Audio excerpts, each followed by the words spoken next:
Ukraine ने महज 50 लाख की कीमत वाले 100 से ज्यादा ड्रोन्स के जरिए रूस के 5 एयरबेस को तबाह कर दिया। दावा तो यहां तक किया जा रहा है कि इस हमले में रूस के 41 एयरक्राफ्ट तबाह हो गए। यानी यूक्रेन ने रूस को करीब 50,000 करोड़ की चोट दे दी। यूक्रेन के इस हमले ने दुनिया को दिखा दिया कि आने वाले समय में जब जब युद्ध होगा, ड्रोन ही युद्ध की दशा और दिशा तय करेगा।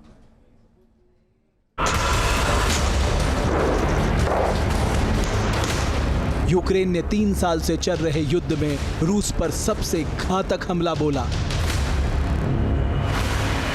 इस हमले में रूस के करीब 50,000 करोड़ रुपए स्वाहा हो गए। रविवार को किसी हॉलीवुड मूवी की तरह पहले से ही टारगेट के पास खड़े ट्रकों से ड्रोन निकले और रूस के 5 अलग अलग एयरबेस की तरफ उड़ान भरने लगे। ट्रकों से निकले इन्हीं स्वार्म ड्रोन यानी ड्रोन के झुंडों ने रूस के बड़े और महत्वपूर्ण एयरबेस को दहला दिया। ये हमले यूक्रेनी सीमा से 4,000 किलोमीटर दूर तक हुए। यूक्रेन ने ऑपरेशन स्पाइडर वेव के तहत 117 FPV ड्रोन से रूस के 5 एयरबेस को निशाना बनाया और 41 विमानों को मिट्टी में मिला दिया। यूक्रेन ने जिन ड्रोन्स का इस्तेमाल किया उनकी कीमत महज 50 लाख रुपए थी, लेकिन इन्होंने रूस के करीब 50,000 करोड़ की कीमत वाले बम वर्षक विमानों को इतिहास बना दिया।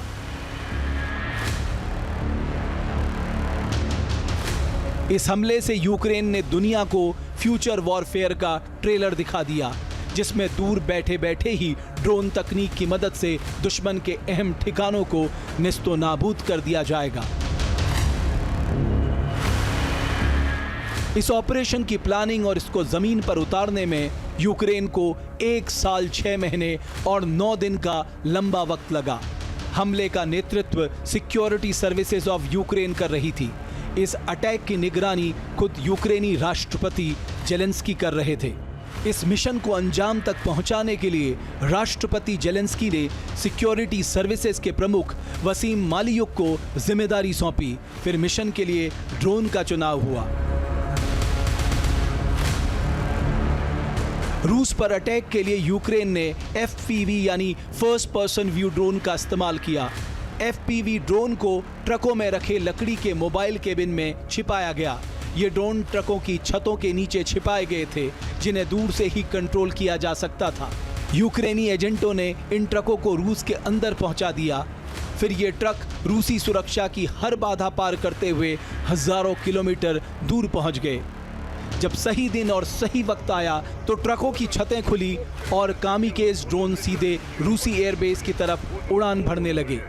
फिर एयरबेस पे पहुंचकर रूस के एक एक बॉम्बर को तबाह करते चले गए।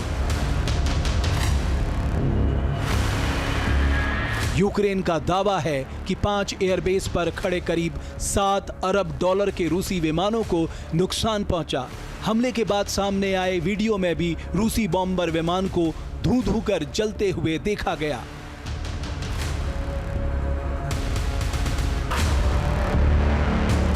रूस के सैनिकों ने अमूर में FPV ड्रोन से भरे एक ट्रक के अंदर घुसने की कोशिश की तो ट्रक में जबरदस्त विस्फोट हो गया और पूरा ट्रक धमाके के आग के शोलों में तब्दील हो गया।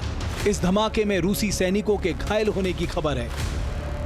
यूक्रेन ने ड्रोन से भरे ट्रक कंटेनर अलग अलग एयरबेस और सैन्य ठिकानों पर भेजे थे, जहां इनके जरिए ड्रोन हमले को अंजाम दिया गया।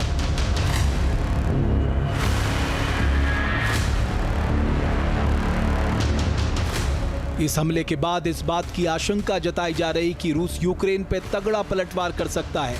अमेरिकी विदेश मंत्री मार्को रूबियो और रूसी विदेश मंत्री सार्गेई लावरोव के बीच भी इस हमले को लेकर फोन पर बात हुई है। इस बातचीत में रूस ने साफ कर दिया है कि यूक्रेन को इस हमले की बड़ी कीमत चुकानी पड़ेगी।